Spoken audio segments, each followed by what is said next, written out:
Hello friend, এই ব্লগে তোমাদের সবাই স্বাগত। আজকে তোমাদের যাচ্ছি জবা গাছ, ঠিক আছে। দেখুন ফ্রেন্ড, আগেবারও নেক্সট ভিডিওতে আপনাদেরকে জবা গাছে দেখিয়েছিলাম, শিকড়টাকে কেটে জবা গাছটাকে লাগিয়েছিলাম, ঠিক আছে। দেখুন ফ্রেন্ড, এবারও সেই প্রসেস করেছিলাম। সবগুলো দেখুন, এটাতে ডাল কাটিনি, এগুলো দেখুন ফ্রেন্ড সবগুলোতে ডাল কাটা আছে আমার, ঠিক আছে। দেখুন ফ্রেন্ড, ভালোভাবে দেখে নিন।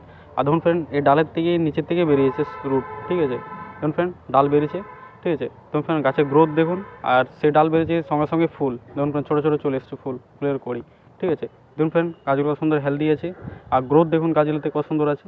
আপনারা দেখুন বলবেন আগেবারে ভিডিও দেখিয়েছে, এবারও নেক্সট ভিডিওতে দিয়ে দিচ্ছি প্রসেসটা সেরকমভাবেই করেছি আমি, সেভাবেই, ঠিক আছে। দেখুন ফ্রেন্ড, সে করার ফলে কী হয়েছে দেখুন সবগুলো গাছগুলোতে। দেখুন ফ্রেন্ড, কত সুন্দর পাতা বেরিয়েছে। দেখুন ফ্রেন্ড, এত ফুল চলে এসছে, কত সুন্দর করি, ঠিক আছে। দেখুন ফ্রেন্ড, হাইব্রিডও আছে, দেশিও আছে, সব মিক্স আছে এখানে, ঠিক আছে। দেখুন ফ্রেন্ড, এত কড়ি চলে এসছে সবটাতে। দেখুন এটা সব ওটা কদিন আগে করেছিলাম, এটা দেখুন আগে থেকে করে রেডি করেছিলাম, ঠিক আছে। সেই প্রসেসভাবেই করেছিলাম।